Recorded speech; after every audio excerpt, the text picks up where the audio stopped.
চুম্বক আকর্ষণ করে কিসে? লোহাতে। এত আলোচনা হইল, যার ভিতরে যতটা ওই বস্তু আছে তার আকর্ষণিক ক্ষমতা বেশি।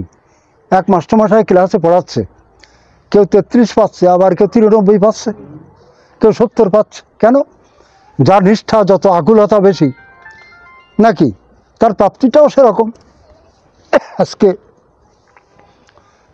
সৎসঙ্গের সবথেকে বড় জিনিস ঠাকুর বলতেন একটি জিনিস, সেটা আর কিচ্ছু না। এটা কি জিনিস জানেন? ভক্তি। ঠাকুর বলছেন, একটু আগে সুশীলদা আমাকে প্রণাম করে গেল। বলছে সে কি? সুশীলদা তো এখন ভারতের রাজস্থানটা ওই দিকে, বুঝতে পেরেছেন? ঠাকুর তো দেওঘর। তো বলছেন সুশীলদা আজকাল এমন হয়েছেন, আর যদি পাহাড়ের গহ্বরে, মহাসমুদ্রের অজানা দ্বীপে, কিংবা গভীর কোনো জঙ্গলেও যান, সেখানে আমাকে তার সঙ্গে সঙ্গে যেই বসতে হবে।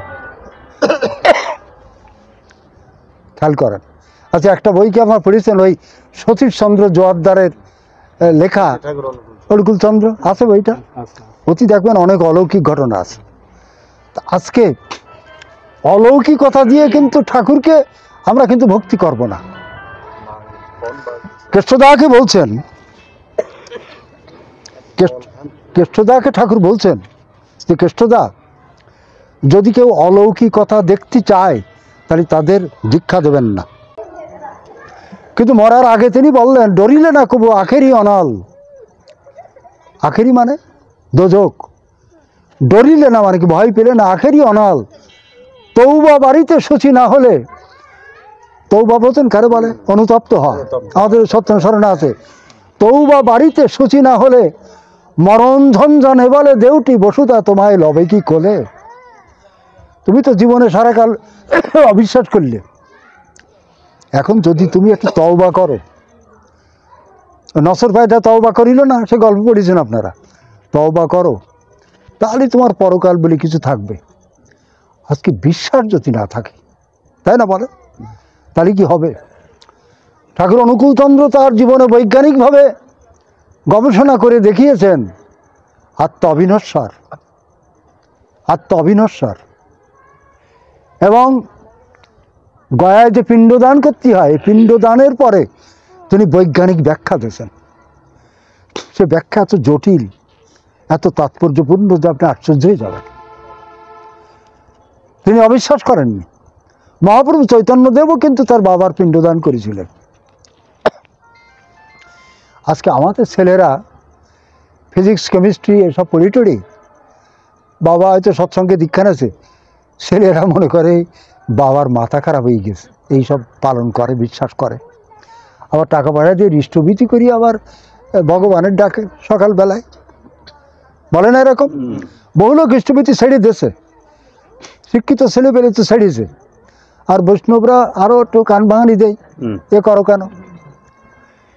এখন ব্যাপার হচ্ছে যে বৈষ্ণব ধর্ম তত্ত্বের একটা বড় জিনিস হলো এই, সংক্ষেপে বলছি, যে ছোট্ট একটা গল্প দিয়ে বলি তাহলে মনে থাকবে। আর বৃন্দাবনের ষড় গোস্বামীর নাম শুনেছেন? হ্যাঁ, সনাতন, রূপ, জীব, হ্যাঁ, গোস্বামী, গোপাল ভট্ট, দাস রঘুনাথ। এখন ওই সময় একজন পণ্ডিত ছিল, তার বাড়ি ছিল উত্তর ভারতের একটি জায়গায়। তো সে মনে করল যে আমি ভারতবর্ষের দিগ্বিজয়ী পণ্ডিত হব। দিগ্বিজয়ী, হ্যাঁ, সরস্বতী, আমি পণ্ডিত হব। তখন ভারতের সমস্ত টোল পড়িয়েছে, সে ঘটনা দিলে আমি ভারতের দিগ্বিজয়ী অপ্রতিদ্বন্দ্বী পণ্ডিত, আমার সমকক্ষ আর কেউ নেই। তুই বলে, তুমি তো নিজেকে দিগ্বিজয়ী পণ্ডিত বলছো, তোমার থেকে একজন বড় পণ্ডিত আছে। কিডা? বলল, সনাতন গোস্বামী। গল্প করে বলি, ভালো লাগবে। সনাতন গোস্বামী। তাইলে কোথায় থাকেন তিনি? বৃন্দাবনে থাকেন। ও, উনি বৃন্দাবনে চলে গেলেন। ওনার নাম হচ্ছে রূপনারায়ণ সরস্বতী। দাদা, রূপনারায়ণ সরস্বতী। চলে গেছেন, যাই বলছেন আমি আপনার সাথে তর্কযুদ্ধে প্রবৃত্ত হতে চাই। যদি আপনি আমার সাথে তর্কে প্রবৃত্ত হতে চান তাহলে আমি তর্ক করতে রাজি, আর যদি না চান তাহলে আমার এই দিগ্বিজয়ী যে পত্র, আমাকে ভারতের শ্রেষ্ঠ পণ্ডিত হিসাবে আপনি সই করে দেন। তখন সনাতন গোস্বামী একবার সই করে দিলেন। দিলি তার কি আনন্দ। তখন বলছে আমার সমকক্ষ পণ্ডিত আর ভারতবর্ষে নেই। আমি মনে করে দেবেন আমি শরৎদার কথা বলবো এই সম্বন্ধে।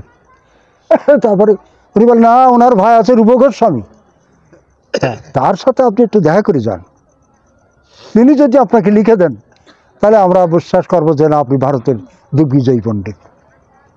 রূপের কাছে গেলে যেই বলতো আমার জ্যেষ্ঠ ভ্রাতা সনাতন গোস্বামী যখন লিখে দিয়েছেন তখন উনি সই করে দিলেন।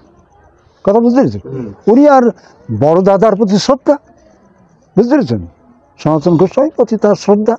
দাদা যখন স্বাক্ষর করে দিয়েছে দিগ্বিজয়ী পণ্ডিত হিসাবে, তা আমি আর তর্ক করবো কেন? এখন ওনার আনন্দ ধরে না। তখন রূপনারায়ণ চলে আসবেন এমন সব বলছে না, ওনাদের এক ভ্রাতুষ্পুত্র আছে, তার নাম জীব গোস্বামী। ওই পর্ণকুটিরের ওই যে দেখছেন না, ওখানে তিনি একটা পর্ণকুটিরের ভিতরে থাকেন। এখন রূপনারায়ণ সঙ্গে গেলেন, যে বলছেন আমি আপনার সাথে তর্ক করতে চাই।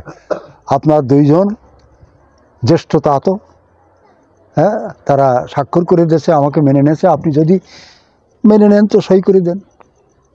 তখন উনি রেগে গেলেন, কি আমার জ্যাঠামশাই এত জ্ঞানী, সনাতন গোস্বামী, রূপ গোস্বামী এত বড় পণ্ডিত, আর তারা এনার কাছে পরাজয় স্বীকার করলেন। ওনার তখন সেন্টিমেন্ট একটু বেঁধে গেছে। 3 দিন তর্ক হইল, 3 দিন 3 রাত, কেউ হারে না কেউ জেতে না, বুঝতে পেরেছেন? হার নেই জিত নেই, কেউ তো কম না। শেষ দিনে যখন জীব গোস্বামী ভক্তি শাস্ত্রের আলোচনা শুরু করেছেন, দাদা খেয়াল করবেন, এবার ভক্তি শাস্ত্রের কথা বলতেছেন। এই ভক্তি শাস্ত্রের প্রসঙ্গ বলার সাথে সাথে 2 চোখ দিয়ে রূপনারায়ণের জল এসে গেছে চোখে, বুঝতে পেরেছেন? চোখে জল এসে গেছে। তখন একেবারে উনি পায়ে পড়ে প্রণাম করছে, ছুটে গেলেন সনাতন গোস্বামীর কাছে, যে বলছেন আমি অপরাধ করেছি, আপনি আমাকে ক্ষমা করুন। সনাতন গোস্বামী ক্ষমা করলেন, রূপ গোস্বামীর কাছে গেলেন। কথাটা বলছি কি জন্যই, কিন্তু প্রকৃত যিনি বৈষ্ণব হবেন তিনি কিন্তু এইরকম হবেন। তিনি তর্ক করবেন না, নিন্দে করবেন না,